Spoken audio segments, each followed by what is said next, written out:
Veraval Junagadh bypass પર કોમ્પ્લેક્સમાં આગ લાગવાનો બનાવ બન્યો છે। મુરલીધર કોમ્પ્લેક્સમાં આગ લાગતા દોડધામ મચી હતી। કોમ્પ્લેક્સમાં આગ લાગવા પાછળનું કારણ અકબંધ છે। વેરાવળ ફાયરની ટીમ આ સમગ્ર મામલે ઘટના સ્થળે પહોંચી છે। વેરાવળ મુરલીધર કોમ્પ્લેક્સમાં આગ લાગતા દોડધામ મચી હતી। અફરાતફરીનો માહોલ સર્જાયો હતો। આગે વિકરાળ સ્વરૂપ ધારણ કરતા ફાયરની ટીમો ઘટના સ્થળે પહોંચી છે। આગ બુઝાવવાના સતત પ્રયત્નો થઈ રહ્યા છે।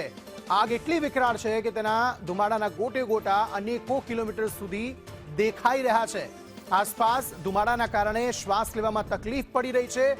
આગની લપેટમાં અનેક દુકાનો આવી ગઈ હોવાની માહિતી જે છે તે પ્રાપ્ત થઈ રહી છે। હવે આ આગ કેવી રીતે લાગી તેની તપાસ ચોક્કસપણે થશે, પરંતુ હાલના સમયે આ આગ બુઝાવવાના પ્રયત્નો ફાયર વિભાગ દ્વારા અત્યારે કરવામાં આવી રહ્યા છે। એક્સક્લુઝિવ તસવીરો। એક દુકાનમાં લાગેલી આગ આખે આખા કોમ્પ્લેક્સમાં ફેલાઈ હતી। રાકેશ પરડ આ અંગે વધુ માહિતી આપી રહ્યા છે। રાકેશ, જણાવશો શું વધુ વિગતો? અંકિત, આજે સવારે 11 વાગ્યા આસપાસ આ ઘટના આખી બની છે, જે જુનાગઢ બાયપાસ ઉપર મુરલીધર કોમ્પ્લેક્સ આવેલું છે। આ મુરલીધર કોમ્પ્લેક્સમાં અચાનક આગની ઘટના સામે આવી છે। આગ કયા કારણોસર લાગી છે તે હજુ સુધી સામે આવ્યું નથી, પરંતુ આગ એટલી ભીષણ છે, આપ જોઈ શકો છો દ્રશ્યોમાં, આખે આખું કોમ્પ્લેક્સ છે તે આગની ઝપેટમાં આવી ગયું છે। સદનસીબે જે પ્રાથમિક માહિતી મળી રહી છે તે મુજબ આ ઘટનામાં કોઈ જાનહાનિ થઈ નથી, પરંતુ મોટા પ્રમાણમાં નુકસાનીની ભીતિ સેવાઈ રહી છે। એક પ્રાથમિક જે વિગતો આવી રહી છે તે મુજબ કોમ્પ્લેક્સમાં નીચેના ભાગે ડીઝલ મશીનનું એક દુકાન હતી અને ત્યાંથી આ આગ પ્રસરી હોવાની પણ એક ચર્ચા સામે આવી રહી છે, પરંતુ આ તમામ બાબતો તપાસના અંતે સામે આવશે। પરંતુ જે પ્રમાણે આગની ઘટના બની છે, આખું કોમ્પ્લેક્સ ભડભડ સળગી રહ્યું છે અને આ ઘટના જોતા સમગ્ર વિસ્તારમાં ખળભળાટ મચ્યો છે। રાકેશ, હાલના સમયે સ્થિતિ શું છે? ફાયર વિભાગ ત્યાં પહોંચેલું છે, ફાયરની ટીમો દ્વારા આગ બુઝાવવાના પ્રયત્નો થઈ રહ્યા છે। કેટલા સમયમાં આગ કાબુમાં આવે તેવી શક્યતા છે અને કેટલી ફાયરની ટીમો ત્યાં પહોંચી છે? ચોક્કસથી વેરાવળ ફાયર વિભાગની ટીમને જાણ થતા તાત્કાલિક ઘટના સ્થળે દોડી આવી છે। હાલ અત્યારે 2 જેટલા ફાયર ફાઈટરો અને ફાયરની ટીમો દ્વારા આગને કાબુમાં લેવા માટે કવાયત હાથ ધરવામાં આવી છે।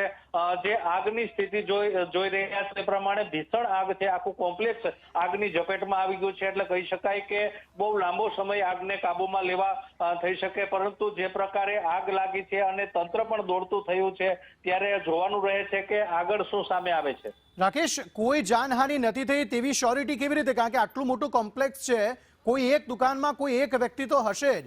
એ તમામ વ્યક્તિઓ બહાર નીકળી ગયા હતા એવી કોઈ માહિતી છે? જી, ચોક્કસથી આ બાબતે અમે પુષ્ટિ કરી છે। ત્યાં સ્થળ ઉપર પણ ખરાઈ કરી છે। જેવી આગ વધુ વિકરાળ સ્વરૂપ ધારણ કરે તે પૂર્વે જ જે કોમ્પ્લેક્સમાં જેટલો લોકો હતા તે કોમ્પ્લેક્સ છોડી અને દોડીને બહાર આવી ગયા હતા અને પોતાનો જીવ બચાવી લીધો હતો।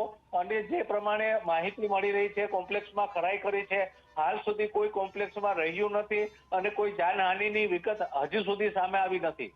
આગ કયા માળે લાગી હતી? કઈ દુકાનમાં લાગી હતી? શું એ ગ્રાઉન્ડ ફ્લોર હતો, ફર્સ્ટ કે સેકન્ડ ફ્લોર હતો? કયા માળે આગ લાગી હતી? રાકેશ, આગનું જે પ્રાથમિક ચર્ચા મુજબ જે ગ્રાઉન્ડ ફ્લોરમાં એક ડીઝલ મશીનના રિપેરિંગની એક દુકાન આવી છે, જ્યાં ડીઝલ મશીનોને રિપેરિંગ કરવામાં આવે છે અને કહેવાય છે કે તે દુકાનમાંથી જ ક્યાંક સ્પાર્કિંગ થયું અને ગ્રાઉન્ડ ફ્લોરથી જ આગ જે વધી અને આગળ આખા કોમ્પ્લેક્સને આગની ઝપેટમાં લઈ લીધું હોય તેવી પ્રાથમિક વિગતો હાલ મળી રહી છે। બિલકુલ, આપણે આશા રાખીએ રાકેશ કે આપ જે પ્રમાણે કહી રહ્યા છો કે બધા જ લોકો એ કોમ્પ્લેક્સમાંથી બહાર નીકળી ગયા છે, કારણ કે ગ્રાઉન્ડ ફ્લોર પર જ જ્યારે આગ લાગી ત્યારે દરેક જગ્યા જે છે તે બ્લોક થઈ જતી હોય છે આખી આગ ઉપર પ્રસરે ત્યારે। તો કદાચ બની શકે કે કોઈ વ્યક્તિ તેમાં ફસાયેલું હોય। ફાયર વિભાગ અત્યારે કાર્યવાહી કરી રહી છે, પરંતુ હાલના સમયે કેટલો સમય હજી પણ લાગી શકે છે આગને બુઝાવવા માટે?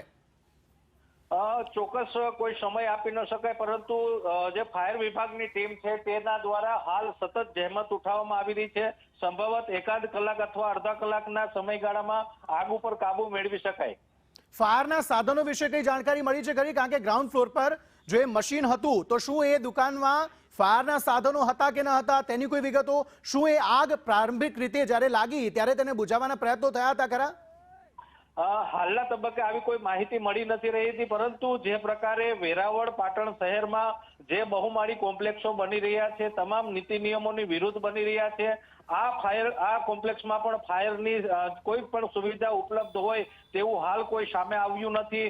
જે ગ્રાઉન્ડ ફ્લોરમાં દુકાન હતી તેમાં પણ ફાયરનો કોઈ સાધન અથવા તેના અગ્નિશામક સાધનો હોય તેવી કોઈ વિગતો હાલ સામે આવી રહી નથી. એટલે કહી શકાય કે તંત્રની પણ જે ગંભીર બેદરકારીઓ છે કે આવા કોમ્પ્લેક્સો બિલાડીના ટોપની જેમ ફૂટી નીકળે છે અને જ્યારે આવી કોઈ ઘટના સર્જાય છે ત્યારે લોકો અને માનવ જીવના જોખમ સર્જાય છે.